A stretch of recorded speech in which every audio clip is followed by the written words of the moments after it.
Factually inaccurate. Morally correct. This is Babylon Bee Radio.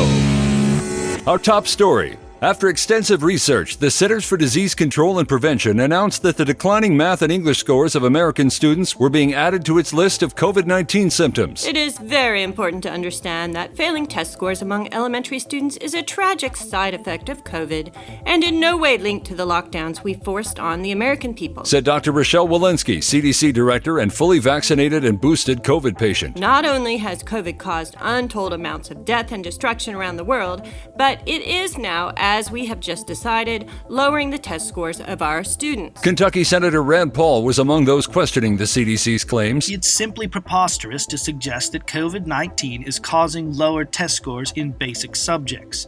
Other countries have been fighting the COVID-19 pandemic, but their test scores are plummeting. Our kids in the U.S. are clearly growing dumber for a different reason. While officials continued to search for an explanation, the CDC was already preparing to add even more symptoms to the growing list of signs of COVID-19 infection. We have to continue to fight this disease on every front, even if it means making up new symptoms every day and blaming it for literally everything.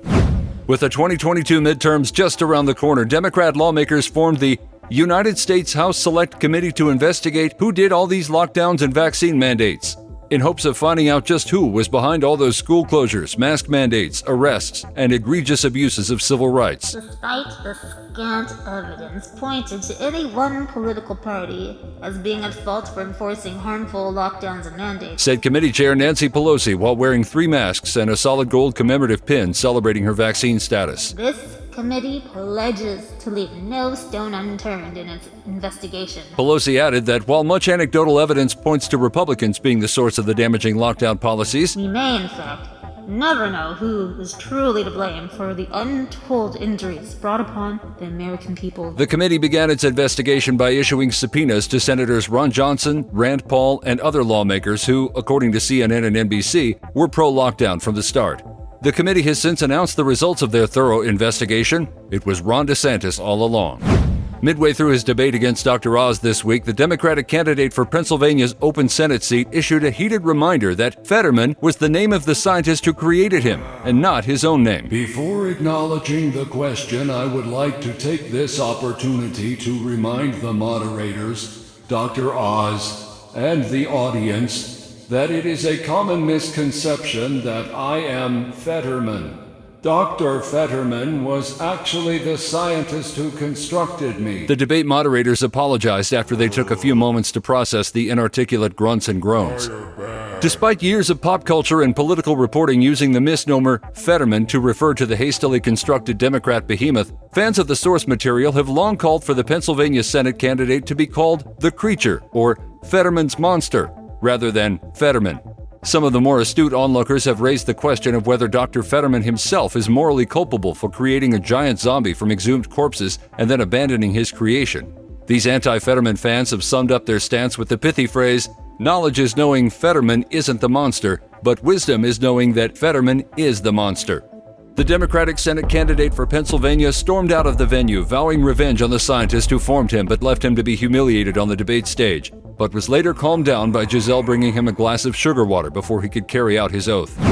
After witnessing that debate, the people of Pennsylvania have overwhelmingly voted to just have no representation in the Senate at all. Yeah, after seeing that debate, I don't even think we need a senator, said local steelworker Joe Woonpack while rummaging through the contents of his rusty old lunch bucket. Those folks don't seem all too bright if you ask me. Pundits on the left are praising Fetterman for having a beating heart and functioning lungs while having the letter D after his name. Pundits on the right, however, insist Oz is the best choice for Pennsylvania since he can form complete sentences and has a last name that makes him sound like an all-powerful wizard. The great Oz has spoken. Most citizens of the state are not convinced, Maybe we can just skip having a senator this year, said Susie Homewife while setting an apple pie on her windowsill to cool. I think 99 senators is enough, don't you? Actually, maybe 99 is too many. Reporters reached out to Fetterman for comment. In a meticulously prepared statement, Fetterman reassured Pennsylvanians, saying, quote, Senate, elections, Senate, vote, Senate. White House security is in turmoil after it was revealed that former President Donald Trump had snuck back in by disguising himself as a trans TikTok star. The former president reportedly infiltrated the West Wing under the guise of alter ego Daisy Sachs and was only discovered after Biden sniffed his hair. Yes, hello, Sleepy Joe. Mr. President, said Trump, batting his false eyelashes at Biden. I'm a very pretty trans lady. Totally pretty and beautiful. All the other TikTok stars, not even close, believe me. Trump then began rifling through Biden's desk, looking for classified documents. Whoa, Jack, something doesn't smell right. No, I'm serious. You smell like a man. The TikTok star was then tackled by 12 Secret Service agents. Officials are now trying to determine how Trump managed to breach tight security. They've invited 13 trans TikTok stars to the White House to help them figure out what went wrong. Well, she's a guy. At airtime, Trump was escorted out of the White House. The 3 executive orders he signed during his brief stay were shredded. According to sources, Daily Wire political commentator Matt Walsh is horrified after Daily Wire Plus announced a new Matt Walsh-themed anime series entitled Lip Slayer, One Beard Man with Walrus. The series will follow one beard man as he slays liberal demons with his quirky walrus sidekick using his powerful skills, which include turning his beard into a chainsaw, morphing both arms into high-powered stun guns, and transforming into a man-eating translucent mermaid. With every fiber of my being, I hereby denounce this irredeemable piece of filthy demonic garbage. It's scientifically impossible to transform your beard into a chainsaw. It literally cannot happen. If the Daily Wire has chosen to abandon transcendent objective truths like these, I may have to take my talent elsewhere. Lip Slayer, One Beard Man with Walrus will feature the voice of Chris Pratt doing his best to imitate Matt Walsh, who refused to lend his voice to the project. A local man was suddenly struck with fear as he stood in line to enter heaven when St. Peter unexpectedly asked him to answer how many warriors were in the tribe of Simeon at the time of the Exodus. I don't know. I spend my entire life reading the Bible regularly, but I usually just skip stuff like the genealogies and numbering of the tribes. Were we really supposed to read those? For his part, St. Peter remained stone-faced as he waited for the man's answer. Oh, you don't know the answer either, eh? I guess you also won't be able to tell me the number and types of animals each tribe gave as offerings for the consecration of the tabernacle, What about telling me which tribes of Israel were camped to the north of the tent of meeting?